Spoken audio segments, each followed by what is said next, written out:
Hi, this is Graphically Alex coming at you with all things fat related. If that's something that interests you, please subscribe. I'd love to have you. So today we are covering the Fat Elle Fanning, I believe is her name. And honestly, this video kind of shocked me. I think, when I tend to look at TikTok, I tend to kind of explore a person's page, or I go deep on one person and just kind of see everything that they've talked about. And this one of her TikToks actually went viral, and then she had a response to it. And it was pretty interesting, to say the least. So we're going to go ahead and we're going to listen to this, and we're going to respond, okay? Trust me when I say this. I know where the girls are coming from when they say to decenter men, and that men fuck corpses, and that you shouldn't put any value into what men think of you or how they treat you because they're dog shit most of the time. Okay, so already I just want to say we're starting strong, right? I think, I don't know, call me crazy, but I think one of the most attractive things to a heterosexual man is to hear a woman talk about men like that, to start with. And that's like a very blanket statement. But she tries to do this thing a lot where she tries to act like she's more nuanced, or that she's like her own independent girly. She thinks for herself. She kind of does a lot of this. So we're going to get into some of her nuances now. Okay? I get that and I understand it. The problem I have is, as a straight heterosexual woman who's attracted to straight heterosexual men and would like to experience a romantic heterosexual relationship with a man but has never had the opportunity to do so, it makes it hard to really accomplish that. And on Okay. So this is complicated already. Because it has a lot to do with the sort of salt of not having had like a love in your life, or not having had certain experiences. This is actually relatively common, I think, in people who have been fat for a very long time. She's very big. Okay, she's actually a very big person. And it's not as much, what people would expect me to say. And what a lot of people have said to her, actually, in other responses, is that it has to do with the way that fatness looks.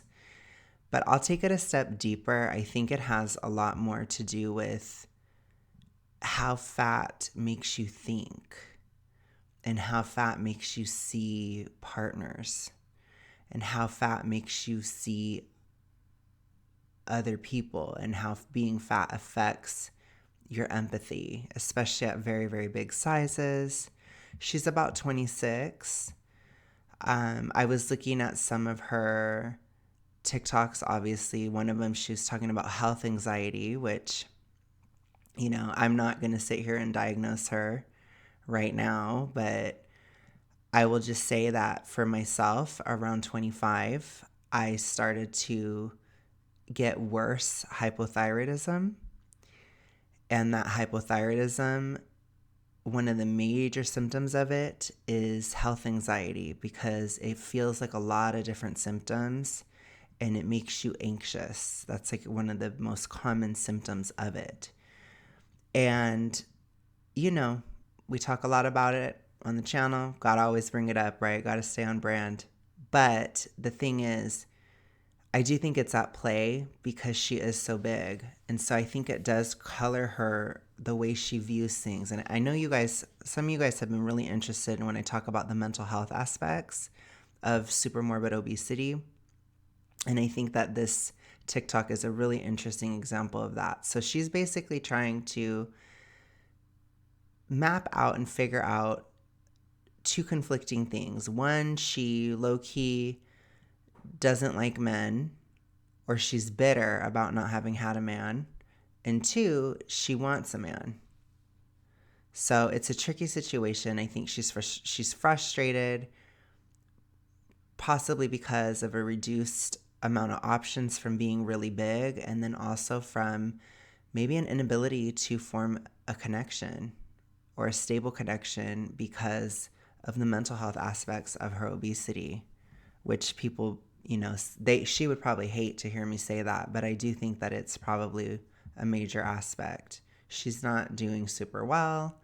I was looking at her TikTok. She's very depressed. She's not doing well in her life. She's not happy at all. Like, from one girly to the other, I will say that's not very attractive. Like, I'm not trying to be like, you gotta buckle up, buttercup, and put a smile on your face. Like, authenticity is attractive, but you have to kind of work on yourself and like actually be okay. I've been the one that's like tried to have a guy save me, and I've done all that many times. It doesn't really work. You think it does, though.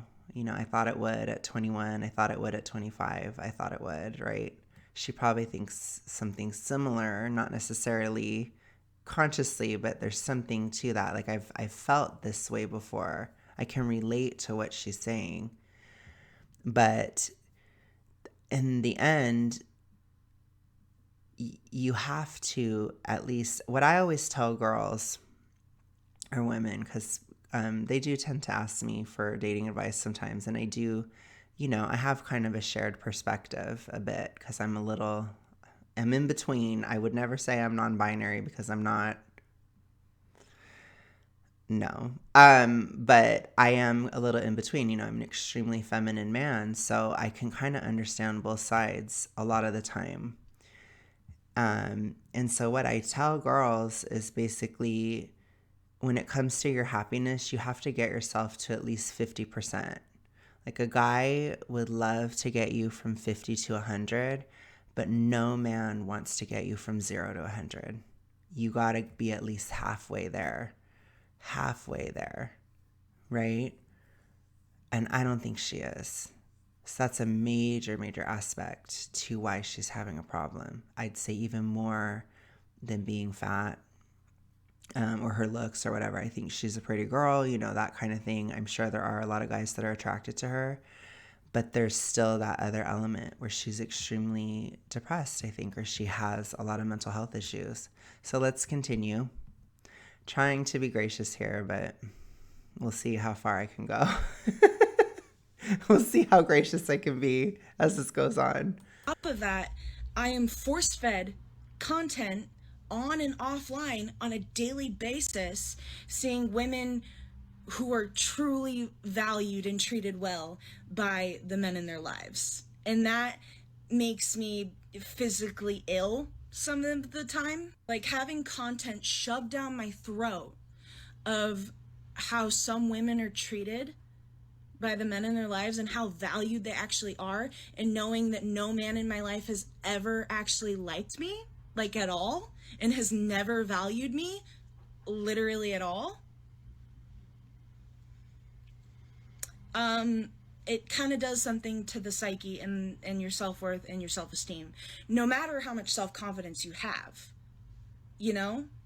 And my self-confidence and So I think that this is really, it's very dark, which is fine. She can be dark, but so she's basically saying that she doesn't like seeing content, she said, online and in real life, which means people in her life in happy relationships, and she doesn't like seeing people online in happy relationships because it makes her physically ill, which is definitely, salt, sour grapes, extremes, jealousy, right? Bitterness, this type of stuff.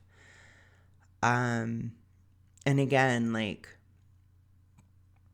I don't want to be a super mega bitch in this video, but I have to just be honest. Bitterness and jealousy and that type of stuff, it's not attractive in anybody.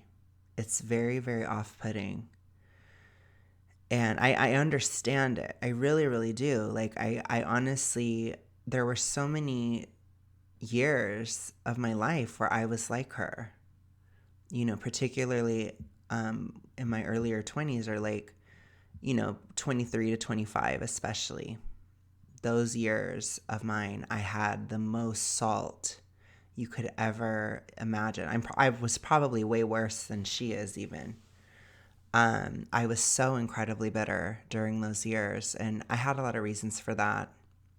I had been really burned by a lot of people in my life, and I was single and I hated it, and I was very just like, I wasn't okay with my body. I wasn't okay with how men were treating me on the apps and stuff. I wasn't okay with how burned I was by my first love. Like, there's just so many things I wasn't okay with at that time. I was very traumatized from certain events that happened in the prior years that I don't need to get into, but I had that same salt and that same like jealousy and stuff, but it wasn't really geared towards people who were just in relationships.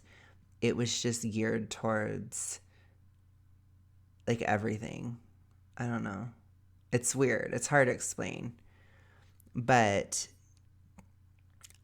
I don't know if she understands that it's just coming across as extreme jealousy. And I'm trying to be gracious, like I said. It's hard because it's easy to come on here and just say, well, she's just bitter. She's just nasty.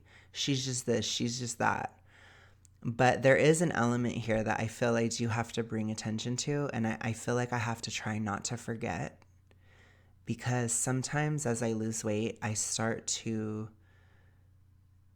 don't relate to things anymore. I'm starting not to relate to certain things that people say. But I remember like there's this feeling of absolute desolation in dating and in, trying to find a guy and stuff when you're super, super fat. There's a lot of times where there is this feeling of just like hopelessness, despair over it. And it's very, very difficult. It's very psychologically damaging, I think, too. And I think I had to do a lot of mental and psychological detox last year from some of this. And my way of dealing with things has just been forgiving and letting go. I think because that's all I can do to like be okay. Because you can't take back the past, But it's like forgiving other people and forgiving myself, basically. But it is so devastating when you are just desolately single. It's very hard. So I'm going to try to just relate in that sense, but let's continue. And my self-confidence and my journey with that uh, has been a journey, and I'm the most confident I've ever been in my life. So I don't really put up or accept men who treat me like dog shit anymore. But then that just leaves me having no interactions with men at all. So this is difficult. This is a difficult situation here.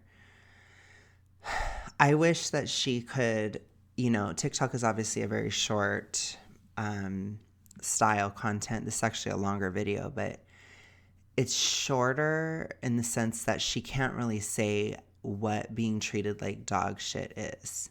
And I wish that she could, so that I could know if like it's valid what she's saying or if it's kind of like BS, Because if being treated like DS, we'll call it, is like not being text back immediately, it's like, girl, get a grip, right? But if it's like, being actually treated like crap or like dehumanized or, completely ignored or, like these types of things, then that's more valid. But she doesn't say what it is, And obviously this went viral because she can just say that, and a lot of women will relate to that because she's not really being specific. But that doesn't sound great. Like, it sounds like she's had a rough time. I don't think people really understand it unless they've been in this exact position themselves. And also, I think it's a more common feeling than people think. Like I remember when I, especially again, when I was in my salty era, okay, um, I had never really experienced, like, I'd never really seen some of my friends date and stuff. Like, I'd seen some of them, but not all of them. And over the years, like, I saw that a lot of my friends struggled with dating, even when they are thin, and and like my girlfriends that are thin and everything, they still struggled.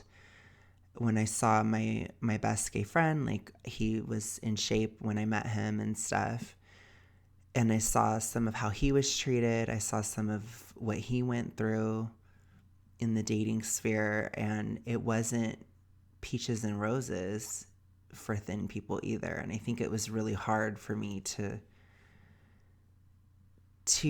believe that at first, because I think when you're super fat like that, you have a perception that the thins have it easy. They have it so much easier. And I do think they do have it easier, but not that much easier. Like, I always say, when you get a lot of attention, you get good and bad. And, being in my mid fat era, or, just kind of getting out of it now where it's that invisibility era, it's kind of like,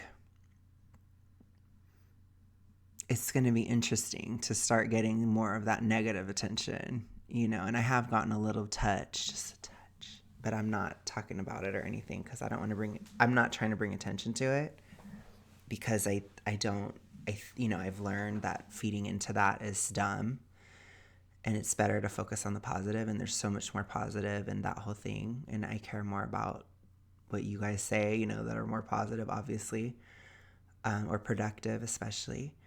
But I think, I don't know if this girl would survive a mid-fat era, you know? Because she gets a lot of attention, and you do get a lot of attention at that size, I think, especially if you're pretty. But I think it's tough because you have a hard time relating to people at that size because you don't feel like a normal person anymore. And it's really hard. I think it'd be hard to explain that to somebody that has never experienced that. There's something incredibly alienating about being extremely obese in a way that I think a lot of people obviously have never experienced or never have understood. And a lot of us who have been that big, we are so used to it that for me, it's like, I reached a point, I'm starting to lose more weight, as you guys know, where it's like I'm becoming more mainstream, or like I'm kind of reaching a certain level. And I was able to go see a play. I went to go see To Kill a Mockingbird as a play, and it was actually really good. But I could barely fit in the theater seats. And I was nervous about like encroaching on somebody else's space. And I don't think I did, which is weird, but I was so used to that. It was so weird for me to be in a play around all these other people, in a crowded play, just experiencing this. And it's like, for a lot of time, I would have been too fat to ever go to something like that. I wouldn't have been able to fit in the seat. And so it's like, when you kind of return to form as you lose weight, it's like there's a sort of reintegration process. And obviously it's worse the bigger you are, kind of thing, right? But I was really big. And I think it's just difficult to understand, because like, she wouldn't understand this unless if she lost a lot of weight. She wouldn't understand how differently she feels and how not normal she is, thinking, seeing things, how she lives her life, right? She's not going to see that unless if she were to lose weight. And at this point, the more I lose, the more normal I feel, and like the more normal I become. And it becomes increasingly easier to relate to others. And it's something I did not expect at all, for the record. But let's continue here. The fact that my connection has to come from friends and family, whereas those friends and family already have partners, and then they get their connection from them, and then I get the leftovers. So I think that that's a really kind of toxic way to view things. But like I said, she's in... Look, I'm just speculating, but when you're in like a very, very hypothyroid state, okay, which she's at least reminding me of mine. I'll just put it to you that way. There's such this state of scarcity mindset.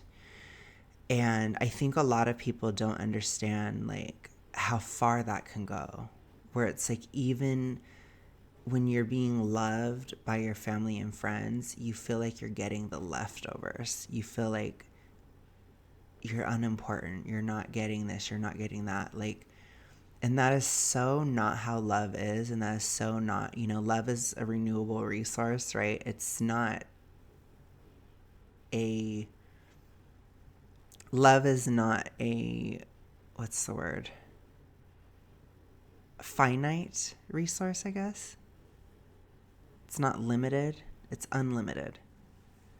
You can love your partner, and you can love your family member, and you can love your best friend. You can love a lot of people. So it's like, it's really interesting that she sees it that way. But I remember that scarcity mindset. Like I used to write stories, and there was this one story I wrote, and it was about when I was first talking to my now ex, and I was so just frozen with him because I just felt like there's no way this man could love me, because I was so in a scarcity state of mind about everything, and like I just viewed everything in such a small place. And everything was so small. It's like my world was so small. And it's just really tragic for me to see that in another person and kind of see what that looks like on the outside when I don't feel that way anymore, where my horizons have greatly broadened. And, of course, this video triggered me at first, but I have to like sit down and think about it and stuff, because that's what I'm trying to do here, right? I'm trying to bring an experienced perspective to these videos, but it's like, it's difficult. It's kind of like, ooh, like she kind of brought back some trauma for me, honestly, but I don't want to forget. So let's continue. And that feels really fucking good also. Literally no amount of self-love will replace what a romantic relationship can do for people. So I can understand what she's saying. And again, at her age, I probably had the exact same mindset. And obviously I'm older now, and I don't really view it that way anymore. I think if I were a fortune teller, let's put our fortune teller hats on, right? I would say what would probably happen to her if she got a boyfriend is she would probably get him, be terrified to lose him. If he ever said anything to her, she'd have anxiety over it. So she'd be doing a lot of push-pull.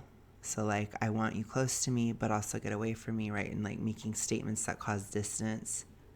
So she'd probably criticize him, for example, or she'd do something like that where it would kind of make him standoffish. And then when he stands off, then she's like, where are you? What are you doing? Why aren't you messaging me, right? It's a lot of that. That's what I see her doing. I see her trying really, really hard to please him, but ultimately failing because she can't actually read him, right? She doesn't actually have strong empathy right now because she's ill. So I see her having a very experience to the experience that I had. And, you know, people could say, oh, you're just projecting, blah, blah. That's fine. Maybe I am. But it's like, I think there are certain things, you know, that are relatable within super morbid obesity. So I think she would try to please him. I think over time he'd go cold. And then she eventually would break up with him, or he would break up with her because he'd probably get tired of it. And that's my prediction for like as far as the path that she's on currently. Because if she doesn't feel loved at all by her friends and family, she's not going to feel loved by a guy. She just isn't. It's not really a good mindset, and it's a desperate mindset, which I don't think she realizes that, but anyways. That's an inconvenient, sad truth that I feel like no one on this app really wants to accept. They just want to shove self-love down your fucking throat and individualism down your throat until you are so sick and tired of it that you come on this app, like I'm doing right now, and ranting about it.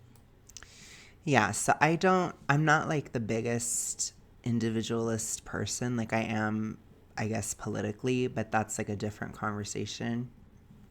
But in terms of like living life and culturally and in these types of things, which again, there's a difference between politics and culture, and family and this kind of stuff. Like I'm very much like, you know, we do depend on each other, or we do help each other. And, you know, you have some of these, I believe in having, you know, I would say like intensely intimate experiences, right? Like when my mom is older, I plan on taking care of her, you know what I mean? And you have some intense experiences there. Or like if I were to ever have a child, like I'd be changing diapers, right? Like that's a very intimate thing. Like it's like kind of gross, you know?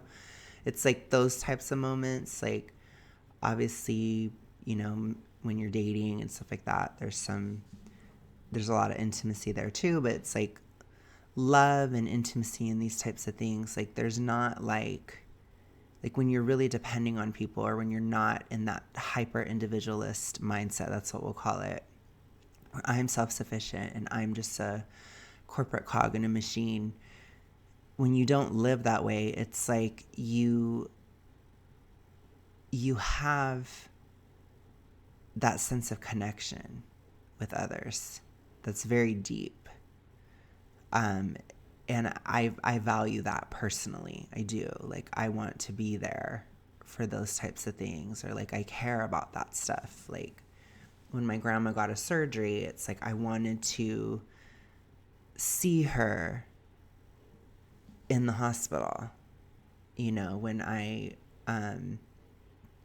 been so busy and my cousin is pregnant, I wanted to make sure that I saw her when she was pregnant. You know what I mean? So it's like there's certain things like that. Like when people get married, it's like I want to make sure that I'm there for that kind of stuff. It's like I care about that kind of thing, but it's because I'm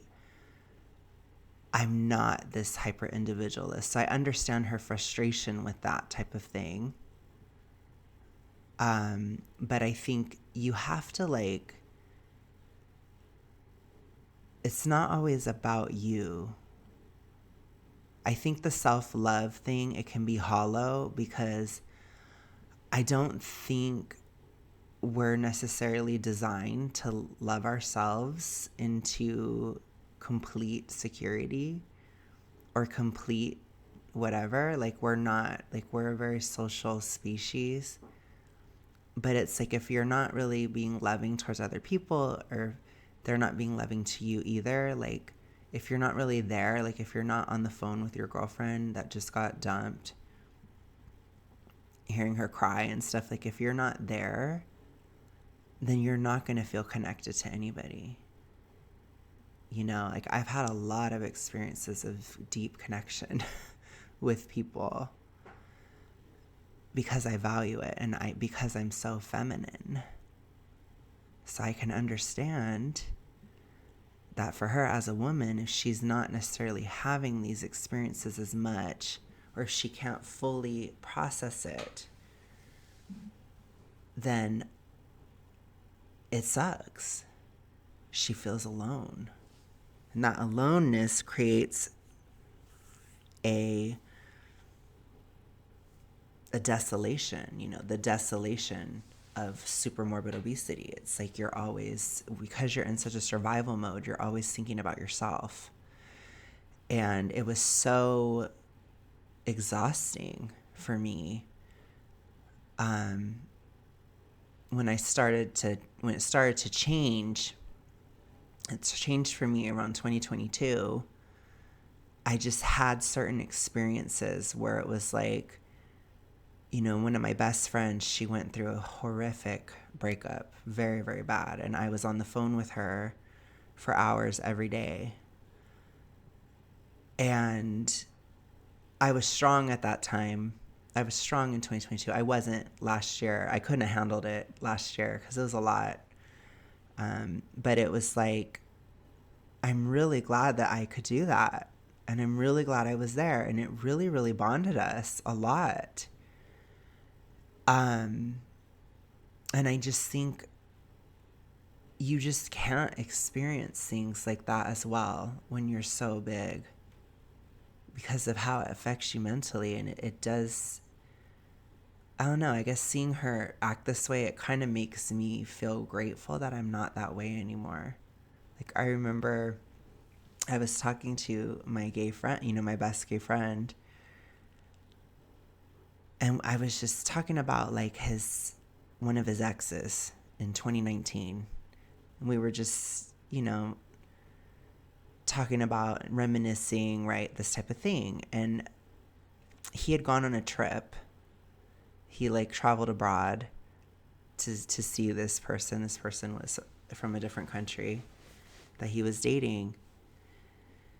And he had like injured his ankle in early 2019.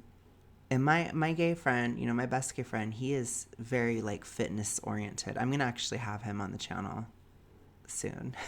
We're going to film something together. So you guys are going to see him again. But he literally, he wasn't working out because of he injured his ankle.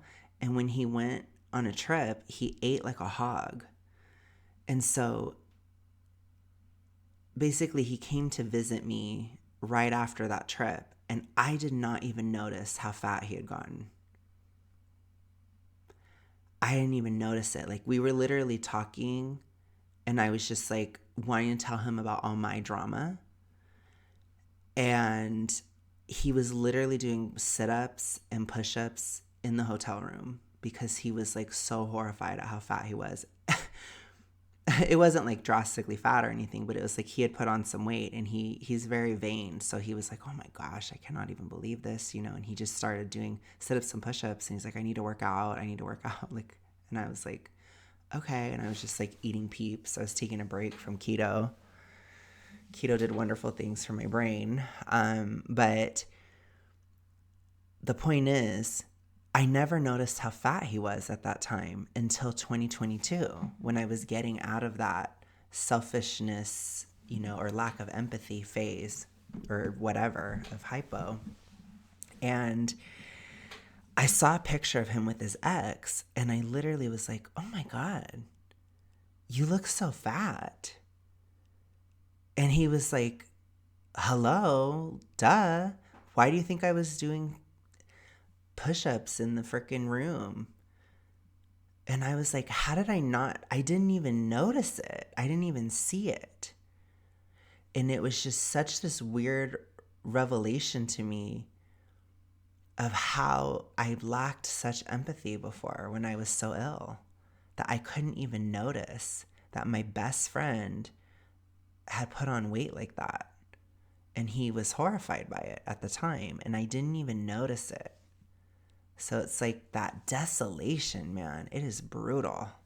Brutal. I feel for her in that sense. Let's continue.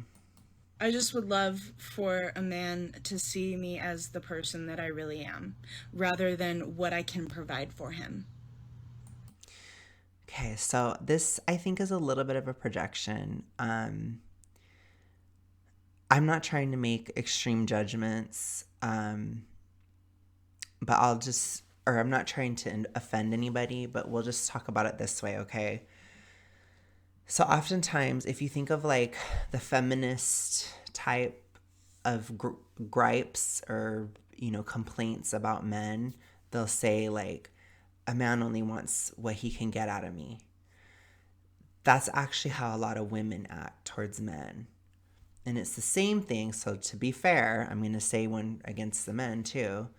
When men say that women are hypergamous or that they care about status in their partner, it's oftentimes men who are actually like that a lot more, because they're more hypergamous, especially with looks. Like most men are going to want to date a girl who is better looking than he is. And it's absolutely like a hypergamous type of mindset. So it's interesting because those two groups that kind of hate each other, they project stuff onto the other. So when she says that, it makes me think that she's the one who's looking at what can a guy do for me. Because a lot of guys don't really think that way that much. Like, unless if they're like,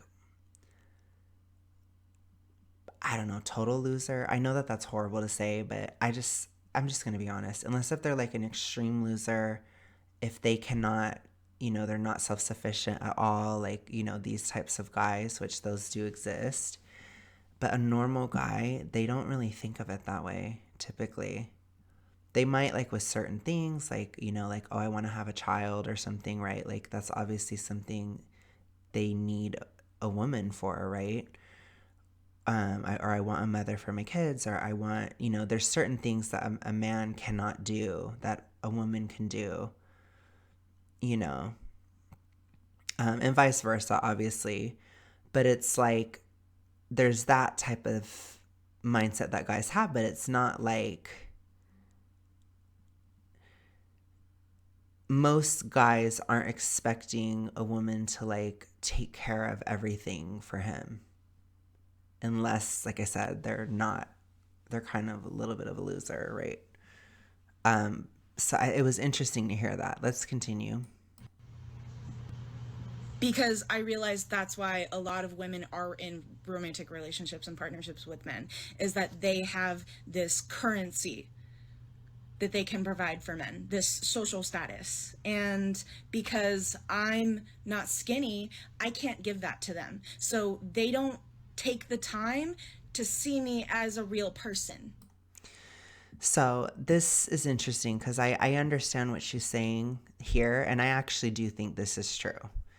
I do think that guys do care about status a lot.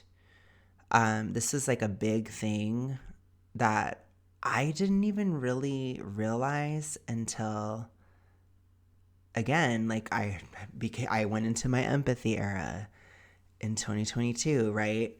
And it started to connect and I started to see things when it came to especially my ex, where I was like, oh, like I've been really damaging his status, or I've been like doing certain things that actually, because I was acting crazy and like very hypo-hazy in 2022. So I was like, I think I've actually been embarrassing him a lot. And I think that that's actually a problem. So I tried to start mitigating it. And I do think she's right here. Like, I do think one of the worst things you can do is embarrass a guy, especially in public or in front of his friends or something. I do think it's very, very damaging. It's a similar thing to like abandoning a woman, right? Like, or like if a woman's car breaks down and you don't pick up the phone, and like she needs you to pick her up and you don't pick up the phone, that's like very damaging to a relationship with a woman. It's very important to like that you're there if something happens. And I'm definitely more like a woman in that sense. I don't care about status because I'm like, I do and I don't. I don't know. It's like a balance. Like it's a mixture. I can understand the care of status, but I think at my core, I care more about like what a woman cares about. I care more about if my car breaks down, I need to be able to call you. You have to pick up, you know? That's what I care more about. So it is interesting to think about, but yeah, she's right. This is a astute observation. It's just a shame that she buried it in such like man hate in the beginning and then like salt and all this stuff. So it's like by the time you get to this kernel of truth, it's like you barely even can pay attention to it anymore because she probably triggered everybody. Let's continue. And to get to know me as a real person. If I were to lose 150 pounds, then they would actually get to see me as a real person and they would get to know me as the person. But guess what? I'd be still the same fucking person. Okay, so that's not true. So this is where I had to really call her out. Like, this is not true. You would not be the same person. I used to think I would be. If you look at videos in the past, I said many times, you know, like when I started really doing more of the anti-FA activism, so around a year ago, I said a lot, like, it doesn't change you that much. I can't say that anymore. It does. When you lose weight, it does change you. So I have to take an L because I was wrong. But I think what I meant at the time, or what I will amend to say at the time, is like certain things don't change. Like you're still introverted. If you're an introvert, you're still an introvert. If you're an extrovert, you're still an extrovert. If you lose weight, you're still like that. Those same fundamentals of who you are still there. But what I learned last year as I got better is I had these two parts of my mind. I had the illness, the hypo illness side, and then I had me. And over the year, they were starting to split. Almost like I had two personalities. And then in October, they were so equal, I couldn't tell what was really me. But they were like separated. It was the weirdest feeling. I mean, it's very spiritual or psychological. And then after October, the illness side started to go away. And then it was just me. And I'm really proud of that because that was a lot to go through and it was a difficult accomplishment. But now I'm the me that I was when I was young. So it's like, it's a trip. I know this is kind of esoteric and weird. I didn't expect this video to be this deep, but I think it's an important conversation to have. And I just think we need to talk about it. So let's continue. I'm still me. I wouldn't fucking change. Only my body would. So I don't agree. I think the way that you relate to other people would change. I think the way that you, like your self-awareness, so you'd be able to see how you come across a lot better. I think you'd be more open to intimacy. You'd be more open to a guy. I think you'd make less distancing statements. I think you wouldn't do push-pull. You wouldn't be like, oh, you're getting too close, I gotta push you away, but then you're too far away, I gotta pull you close. Like you just let things flow, which is a lot more of a natural feminine state, is to be more flowing, which is very attractive to men. That's extremely attractive. And it is who you're meant to be. It's just that you're ill. And that sucks, you know? I used to wonder, like, how are my girlfriends so chill around guys? Or, like, how are they doing this I can't do? Now I get it. And in my girlfriends, I include my gay best friend because he's very feminine as well. But it's like they could have that ease, and I couldn't, and I didn't understand why. Now I do. It's a trip. But then automatically that gives them value. That gives them social currency. It's not just about value. It's about relatability and it's about intimacy. I think whether you're a man or a woman, you want intimacy in a relationship. And that is incredibly valuable, and it's incredibly rare in today's society. So, but if you're physically incapable of it because of your health, your body is not looking at dating. Your body is surviving. And that's what I didn't get at her age. And she sometimes does watch people's videos. So if you're watching this, please heed my warning. I've been where you were. My health got a lot worse. By the time I was getting to be 30, my health was so severe, I didn't know if I was going to survive. And I had to sit with that question until I was, for about 2 years, or like a year, around that time, like between a year and 2 years. I wasn't sure. I guess basically from March 2021 until February 2022, so about a year, I was questioning it because I was so unwell, and my relationship suffered a lot during that time, and it had suffered a lot in the previous year, 2020, when my health had declined so bad. And it was just, it's very, you need to be careful, that when I saw that video that she had about the health anxiety, that was a little too real for me. I was like, ooh, like I feel like she's getting ready. Like she's on that path I was on, and that's scary because it happened to me at the same age. Even though I didn't change. In here, I didn't change. Just my body did. Not true. And so many women do that. And they go through that just so that they are valued. See, that's the title. So she's saying that women will lose weight just so that they are valued by men, which is horrible. When I first heard that, it shocked me because it was like, that is so cold to say, especially as a feminist. That is cold to say. That's ice cold. So when I tell you guys, hypothyroidism, supermorbid obesity, all these things, it does affect your ability to have empathy for people, because that is really nasty. And I don't even think she realizes how nasty that was to say. It goes without saying, almost, but there's plenty of women who are single who lose weight.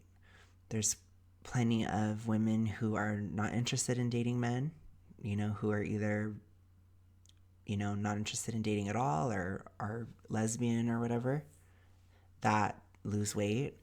There's plenty of women who just plain want to be healthier. Because this young woman, she does not acknowledge that obesity has health consequences, even though she's experiencing them. And I know she knows it deep down. We all did. We all do. But you just try to block it out because you don't want to have to actually change it, because it's hard. But again, she can fool other people. She cannot fool me. You can't. And how fucking sad is that? It's more sad that you have absolutely zero empathy for other women, and that you would say such a cold statement. Because to me, it's just so, oh, I don't know. I would never say that. That's all I can tell you. I would never say that. How fucking sad is that? But that's just how the world is. That's just, you gotta play the game. No. It how the world is that being super morbidly obese is deadly. That's how the world is. And it hits you like a truck at 30. It hits you like an absolute train. Even earlier than that, even like 27, it really hits you. Like, she's almost there. If she isn't there already, like, I know she's probably getting worse. I can tell she's getting worse based on her mental health. It's getting worse and worse and worse, which mental and physical health, they can be linked. So, geez.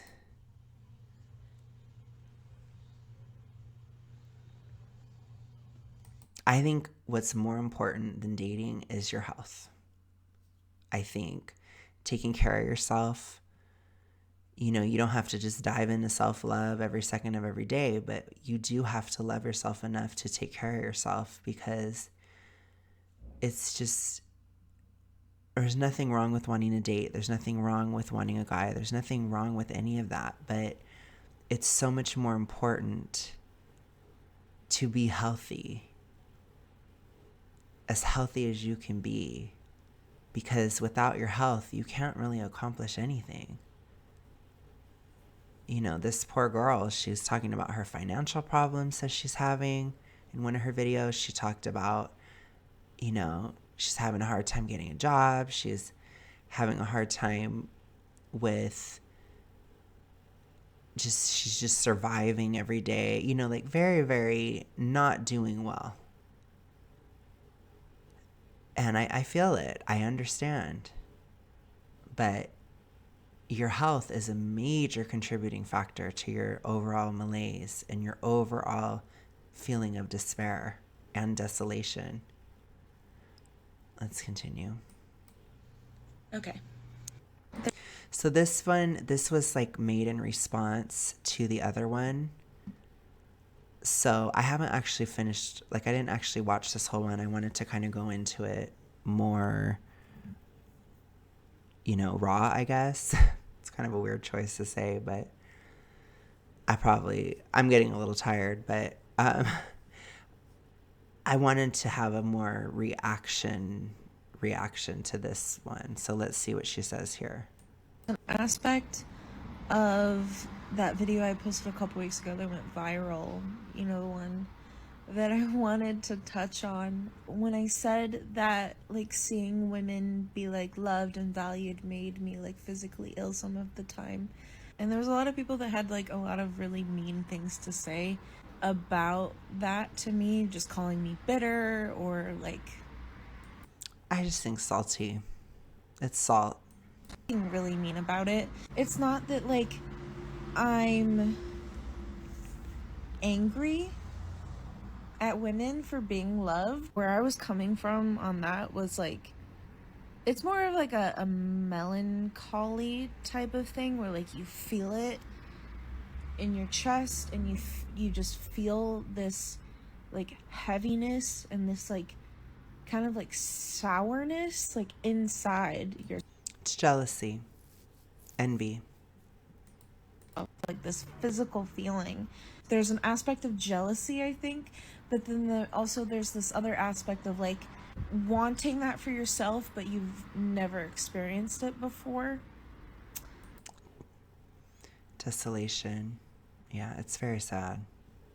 And it's just, like, really simple things that I see throughout my daily life. I go out in public all the time by myself, and there are so many instances. I was waiting at a stoplight and I saw this couple waiting across the street, and this girl put her head on this guy's shoulder while they were waiting to cross the street. Or, like, I saw these two parents walking their kid home from school, and they just, like, looked so happy and loving towards one another. And you never really know the full story, of course. You never really know what people's relationships are like. I want to believe, like, in those moments that love is real. When you see little moments like that just seem very genuine and authentic, like, it doesn't make me sick, literally, to see people in love and, like, happy. But there is that physical feeling that I at times do experience.